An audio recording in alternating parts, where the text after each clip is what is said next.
So today is week 3 of living the dream. And what we've been talking about is if there isn't a dream in our heart, we can confuse existing with living. If there isn't a vision occupying our heart, we can die before we die. I think it's the number one cause of death these days, before death. It is living life without a dream. And I think God knew this, that this was going to happen. So I want to read kind of our theme verse to you. I've been reading this to you every single week. It is from the book of Proverbs, chapter 29. There is a Hebrew word in it. It says, where there is no kazon. Say this with me. Where there is no. So I've been teaching you this word, kazon. You need to kind of spit something up when you say it. So kazon, what does that mean? It means dream. Where there is no dream, where there is no vision, where there is no revelation from God, what happens? It says the people perish. It doesn't mean your heart's going to stop. It just means that you're going to confuse existing with living. God knows this about you. He created you for you to walk and live and see life with a dream filling your heart. There is a dream that God has for your life, and he wants you to live it. I've been trying to persuade you to believe this. There is a dream. God has a dream, a real dream for your life, and he wants you to live it. He wants you to live it. Tomorrow is a really important day in our history. It's one of the most important days, I think, to remind us of all that God wants to do in and through us and in our schools, in our homes, and in our country. Tomorrow is more than a day off. Tomorrow is Martin Luther King Jr. Day. And I want you to think back to 1963, 4 words that literally affected the world. 4 words that I hope affect your life. When he said, I have a dream.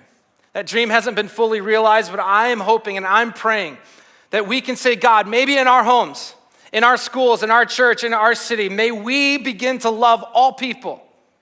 Tomorrow, more than a day off, is an opportunity for me to sit my girls down. The Fab Four, and me and Kelly love to do this. We get around the table as a family and we talk to them about this dream. And we talk to our girls, Team Peacock. We just say, listen, in every social setting, in every room that you walk into, you have an opportunity to see every single person the way that God does. Every single person you ever meet have been created in the image of our God. And so we're going to love them. We're going to show dignity to them. We're going to lead with curiosity. We're going to ask questions. We're going to discover their story. Tomorrow is more than a day off. Tomorrow is a day for you to kind of look at how are you doing when it comes to that kind of dream. For the past couple weeks, we've been looking at a different dream, a really important dream. It's a dream of Joseph. Some of you are brand new to Mission Church. We love that. We're so thrilled that you're here. And you might wonder, like how do we do the teaching here? So here's how we do the teaching. A lot of times I'm up here teaching, and what we do is we teach in series. Okay, so it's kind of like Netflix to a degree, all right, of your favorite show. So I'll take a book of the Bible or a really important theme in the Bible, and I'll package that all together in like a 4 or 5, 6 week series. Sometimes it's even a lot longer. We did the Gospel of Mark in like a year, all right? So that was a really long series. But this series that you're in right now, it's called Living the Dream. And today is week 3, but I want to make sure that you're current. Some of you, this is your first time ever to church and ever to this church. So I want to catch you up real quick, okay? So week 1 of Living the Dream, we were talking about Joseph, and we're starting to track along with his life. And in week 1, we looked at both the conception and the cost of the dream. The conception, what does that mean? Here's what it means. This series is not about you just going out and creating your dream. This is about you discovering God's dream for your life. This is about you and me stopping and saying, God, what is your dream for my life? The dream of Joseph didn't start with Joseph. It was conceived in the very heart of God. Right after he received his dream when he was 17, we see the cost. He goes public with this dream. His 10 older brothers literally tried to kill him. They were unsuccessful, but successful in selling him into slavery. We talked about the cost. We talked about how these pit moments are real for dreamers. But we got to have vision for the pit. Why? Because the pit is just a pit stop on the way to the promise. Last week was week 2. We looked at the 2 dream assassins, sin and silence. We looked at how Joseph, he didn't stay and try to negotiate with temptation. Instead, he ran. And if you were with us last week, you remember there he was standing butt naked. And he decided to, you got to watch the teaching, all right? He decided to run. He ran. He didn't try to negotiate with temptation. He ran, clothed in nothing but his integrity. Have you been choosing the exit sign this past week? God is faithful to provide a way out. The question is, are you choosing it? Are you responding to it? We talked about sin. We also talked about silence. He was falsely accused, and he ended up in prison. And here is Joseph in prison. And I've lived long enough, and I think you have too, to know that the silence in the story is oftentimes the most difficult part. It's like everything goes quiet. We wonder if God has forgotten about our dream and certainly about us. And here we see Joseph in prison for 2 years, in a dungeon. But it's also in the times that are very silent that God does some of the most important things in the life of a dreamer. It's when things go silent. It's when things go quiet. It's the dark night of the soul. In those moments, the dream giver becomes more important than the dream. He purifies us. He just wants to make sure. Like, do you love me or do you love the dream? Which one is going to have priority? Is it me, the dream giver, or is it the dream? And here today in week 3, we see the story continue. Joseph is there in prison, forgotten. And in chapter 41, it says that Pharaoh himself had a dream. Who's Pharaoh? He's the leader of the Egyptian empire. Maybe you've seen one of the Disney movies, all right? So you picture the liner kind of around his eyes, okay? This is Pharaoh. Egypt at the time is like the world power. Pharaoh's the most powerful person on the planet. And Pharaoh, he had a dream. And he woke up and he was perplexed by this dream. He didn't know what it meant. It was really kind of interesting. So he begins to talk to people about it. He shares this dream with a lot of people. One of the person he shares the dream with is the cupbearer. Some of you remember the cupbearer. He did time with Joseph. Remember the cupbearer?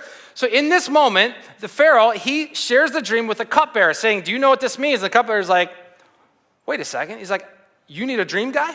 I got a guy. I got a dream guy. I did some time. This guy in the joint, his name was Joseph. We got prison tattoos together. This guy's amazing. He's like, you got some questions about a dream? I got the guy. Pharaoh, I got the guy for you. His name is Joseph. And really what's happening there is God caused the cupbearer to remember Joseph. God is sovereign over everything. This is what it says in chapter 41, verse 14. So Pharaoh sent for Joseph, and he was quickly brought from the dungeon. Okay, just understand where Joseph had been. When he had shaved and changed his clothes, he came before Pharaoh. Pharaoh said to Joseph, I had a dream and no one can interpret it.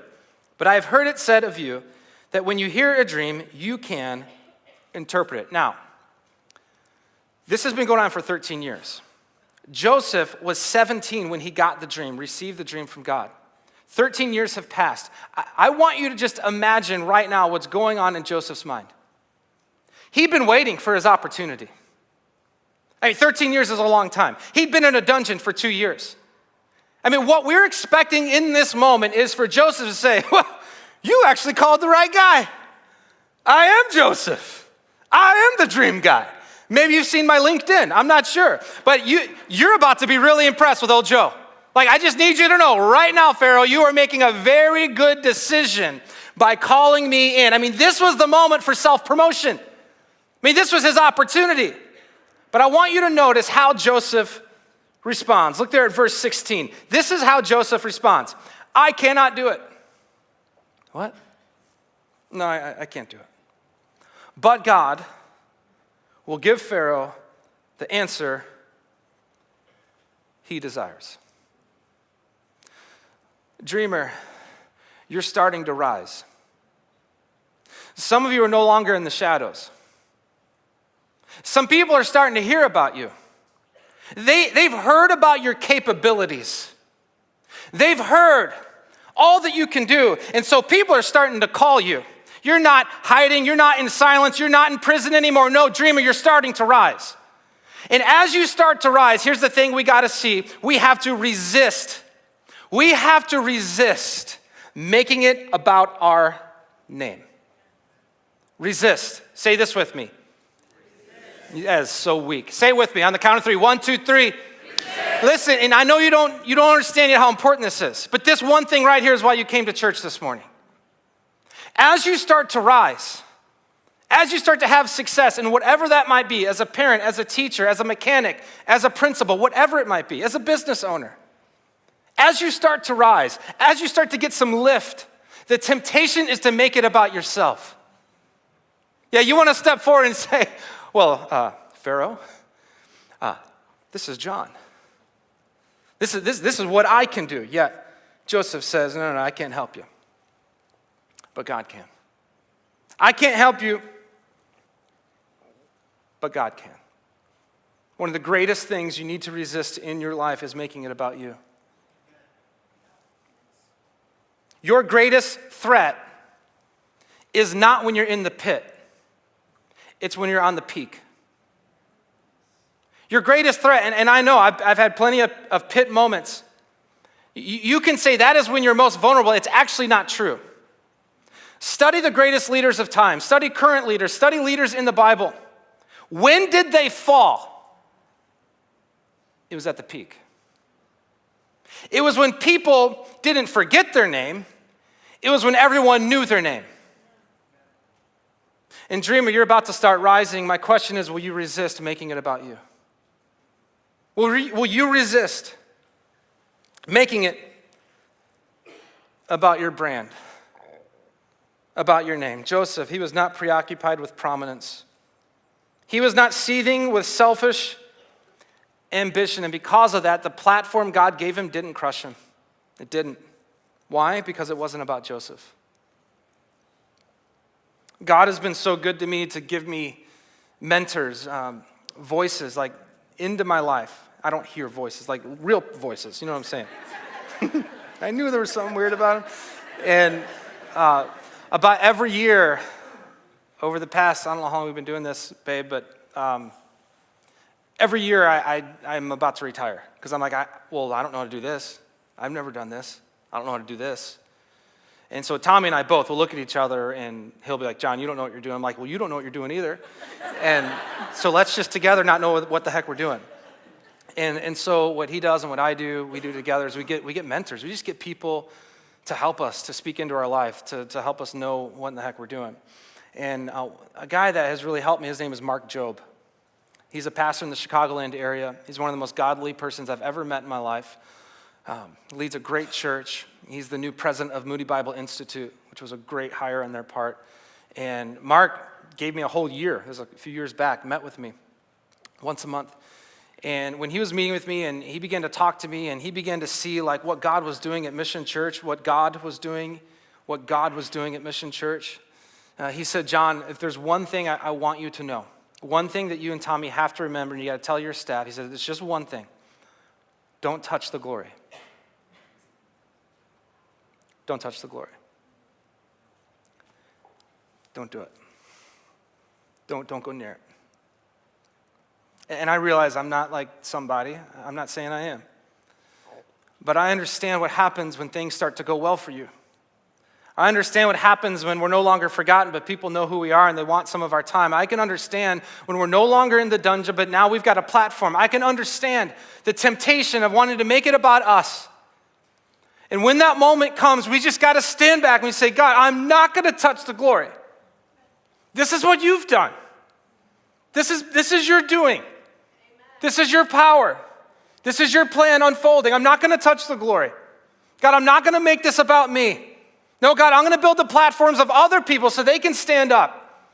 We're not going to touch the glory. And Mission, a lot of you are new, and a lot of you aren't. Mission, I don't know what God's going to choose to do in and through this church, but can we together just say that? Can we together just agree on that? Can we together, no matter what God chooses to do, can we together just agree that, man, this is what Jesus has done? I mean, we're here, but I still see us. We're in the middle school. We don't know what we're doing. This isn't about how good we are or how qualified we are. This is how good and how qualified Jesus is. We're not going to touch the glory.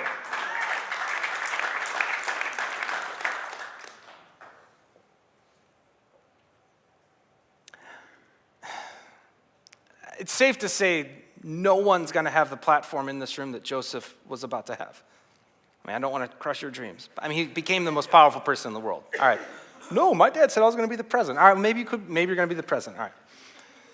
Joseph became, you're about to hear, his platform. Yet he didn't touch the glory. How did that happen? And I don't fully know. But here's my hunch. Joseph, he walked in humility because he knew he already had the approval and the favor of his father. You see, 13 years has gone by, but I believe that moment 13 years prior was so fresh in his mind when his dad, Israel, said, Jacob, come here, or Joseph, come here. Joseph, come here. And if you remember this part in the story, his dad, Israel, put the coat of many colors on Joseph. I mean, he felt the favor and approval of his father. And this is important for me to talk about because, listen, there is no platform in the world that can give you that. If you're still in the pit, now's the time to just reflect on that and to receive that.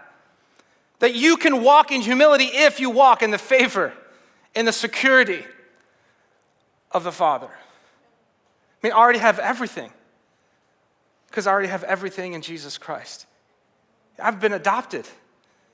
What is this going to give me that I don't already have? I'm seated with Christ. I have the favor.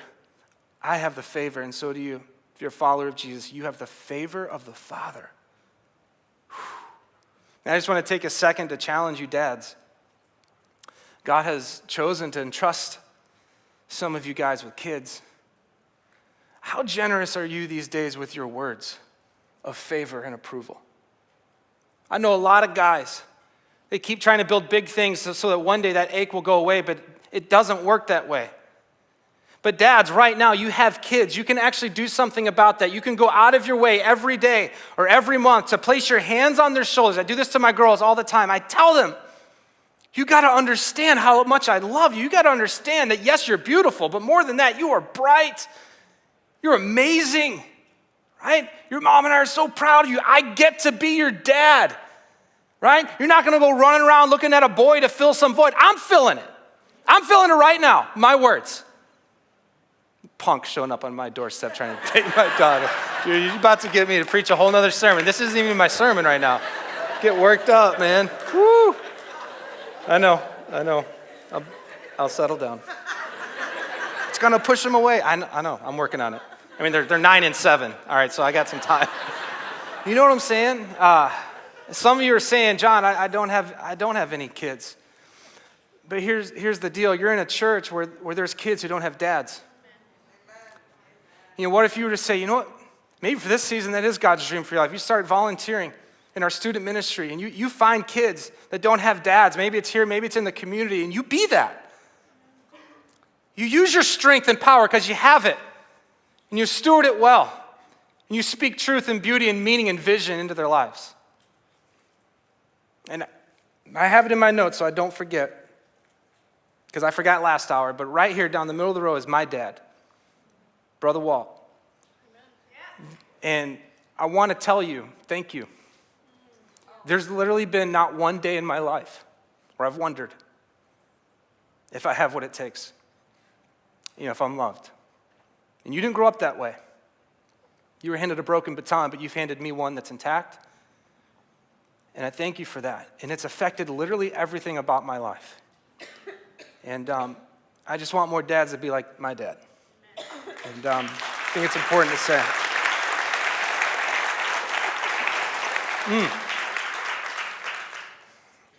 All right, let me get back to the message I'm supposed to preach. All right. Philippians 2:3, make this your life verse. Do nothing from selfish ambition or conceit. Nothing. Nothing. Nothing. But in humility. But in what? Say it with me. But in humility. In humility. Count others more significant than yourselves. I mean, this is Joseph, but more than that, this is all pointing towards Jesus. I mean, this is Jesus. I want to remind you of the words of the great theologian Tim McGraw.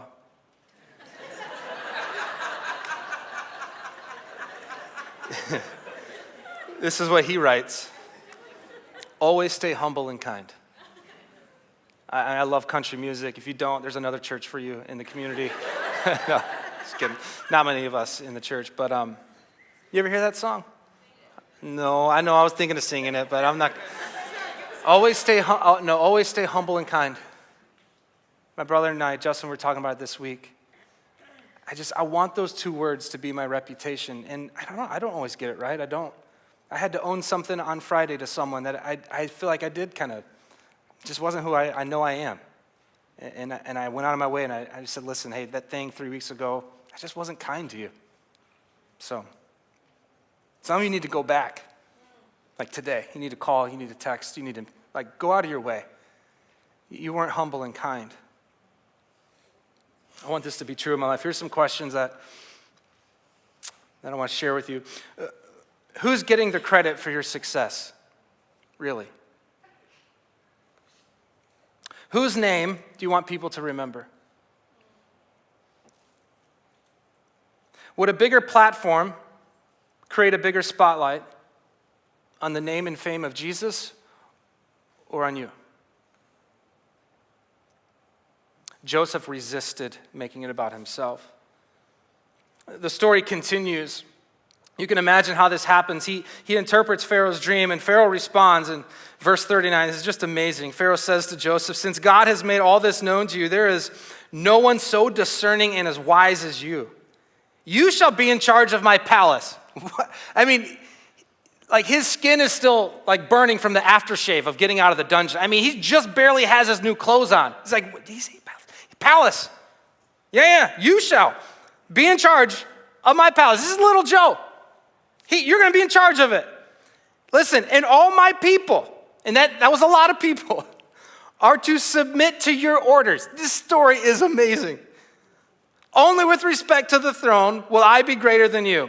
I hereby, this is Pharaoh, I hereby put you in charge of the whole land of Egypt. From the pit to the palace. What happens? Well, he interprets the dream. He says, here's what's going to happen, Pharaoh. For 7 years, we're going to have tons of abundance, a windfall. It's going to be amazing. But what we need to do is we need to be wise. We need to actually live below our means in this situation. We need to make sure that we're storing things up. Because after the 7 years of abundance, there's going to be 7 years of famine. And so this is what happens. Joseph, he's in charge of the entire empire in this part. 7 years of abundance and prosperity happens. What does Joseph do? He's wise. He stores so much of it up. Here then comes the 7 years of famine. And in this moment, Egypt is positioned for it. They're ready for it. What happens? Well, because of the famine that's worldwide in the ancient world, everyone starts coming to Egypt for food. Everyone. Think about this. People from around the world are coming to the feet of Joseph. He was in charge of all the rations to give away food.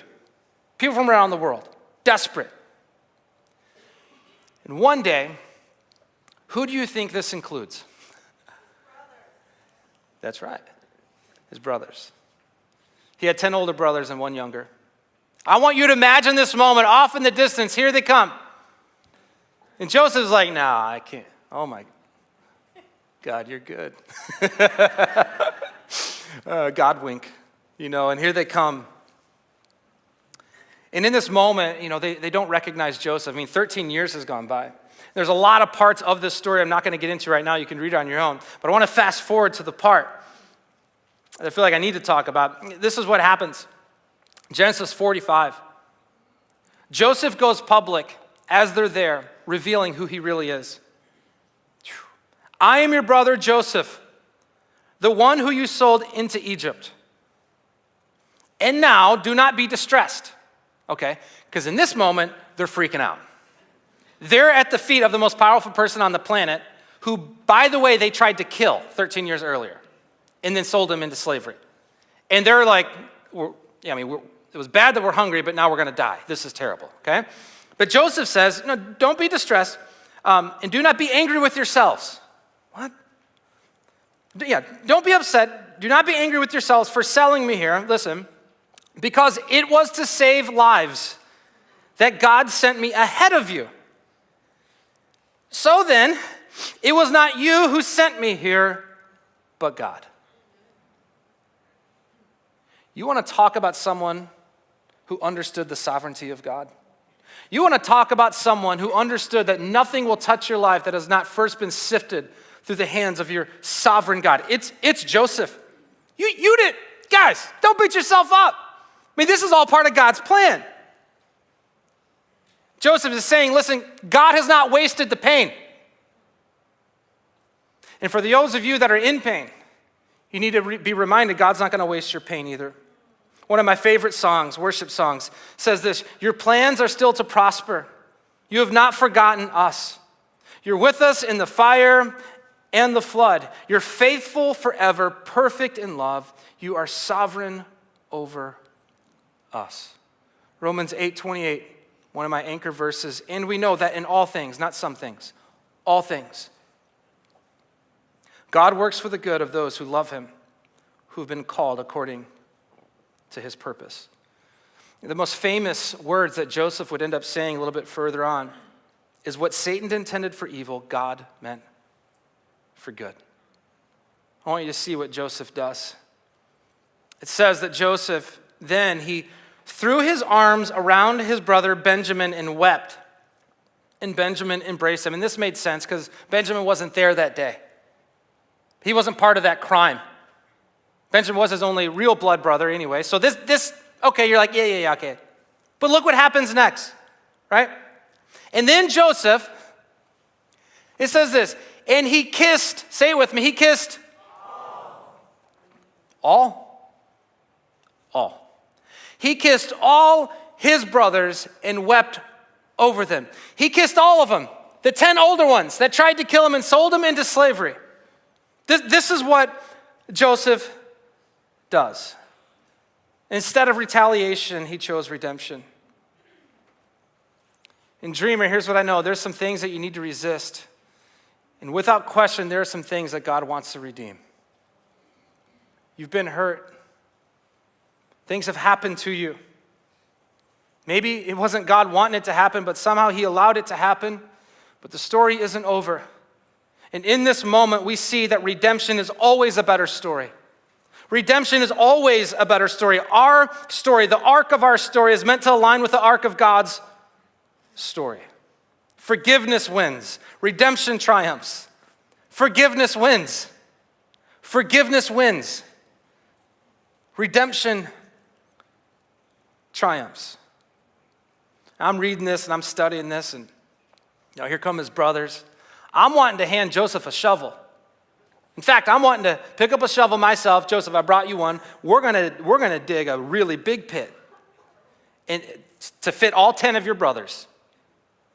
Right? Now is retaliation time. Joseph, I mean, come on, man. Did you forget what they did to you? Right? Eye for eye, tooth for a tooth. Like, here we go. Like, now is the moment we're gonna actually get even. Yet Joseph was wise. He knew that there was something far greater than getting even. That's getting free. Way better than settling the score. It's being set free. One of my favorite quotes ever on this is from Lewis Smedes. Listen to this. To forgive is to set a prisoner free and discover that the prisoner was you. One of the main things that's holding you back is resentment. And you're just hoping one day you can settle the score. But today, God says, I got something better. I want to set you free. I want you to look more like my son, Jesus. Which means we just want to be all about redeeming things, grace and mercy and forgiveness. He wants to set you free. Imagine this, 1,750 years after this story, another dream born in the heart of God would unfold. 1,750 years after this story, another dreamer would experience rejection. He as well would be sold for silver. And instead of being locked up behind bars, Jesus Christ would be nailed to a cross. No one ever expected him to rise from the pit of the grave, yet on the third day, Jesus shocked the world. And from that day forward, men and women from every tribe and every nation have been finding their way to the feet of the only one who can remedy the famine of their soul. And instead of settling the score for what your sin and my sin did to put him there, what does Jesus do instead? He sets us free. Instead of retaliation, Jesus chose and chooses redemption. Today we're going to receive communion for the first time in here. We have these tables set up right here in front and in the back. And I just want you to remember as you come and you approach the table today that, number one, it's not a race, you know. I'm sure there's going to be traffic jams in here. We haven't done this yet in here. There's a reason we don't put the communion elements on a ladder at the top, so you got to strive and climb and work hard. That's not the gospel. No, Jesus actually, he came here. He's done the work. He's done the work. This is why we don't steal communion or take communion. We receive communion. This is grace. You know, and so you're going to come up and you're going to see these little pieces of bread that represent the body of Christ. His body went to a cross for you. You're going to see the juice. It represents the blood of Christ. And so if you believe that Jesus was more than a good teacher and more than a, guy that helped a lot of people, if you believe that he was in fact God, the Son of God, that not only came for the world, but came for you, for your rescue, that has forgiven you completely, past, present, future. If you believe that, then this is your freedom meal. I mean, we come up and we receive something that we could never earn. It's the freedom meal. We celebrate that we've been set free. Our chains are gone. Our sins are washed white as snow. And I want you to hear from me this. The greatest dream of all time is the dream of the Father, and that is you being reconnected to him through his Son, Jesus Christ. He wants you to live that dream more than any dream. And so what if today is your day? I mean, it's 8 degrees outside. You did not expect this day, but you're understanding in this moment grace, Jesus. I want you to come to the table. For some of you that have been hurt and wounded, maybe it wasn't 10 older brothers, maybe it was just one. What if today you can leave that at the table? What if you can trust in the sovereignty of God this morning? Some of you are starting to rise. What if today you can come to the table and say, I'm just not going to make it about me. I'm committing right now. I'm not going to touch the glory. I don't know how exactly Jesus wants to meet with you, but I know that he does. Let me pray for you. You guys can go ahead and stand to your feet, and I'll pray. When I'm done, you can come. God, thank you for the ways that you have been speaking to us. I love these people. There's a room full of dreamers, dreaming the best dream, a dream of being sons and daughters of God, rescued by Jesus Christ from the pit, from ashes to beauty. We now sit seated with Christ. Holy Spirit, come. Come. God, I pray for the heart that is hurt, that's filled with so much anger, that wants to settle the score. God, just give them a better story. You want to set them free. God, I pray for the person that's been, they've been searching, they've been kicking the tires, that today, in their place of desperation, recognizing, owning their sin, their spiritual famine, that they would come to the feet of Jesus. They would receive the greatest gift ever offered. You are the bread of life. You satisfy our soul. We hold nothing back from you, God. We love you because you loved us first, and you love us perfectly. We ask this, Jesus, in your mighty name. All God's people agreed and said, amen. When you're ready, you can come to the front or to the back.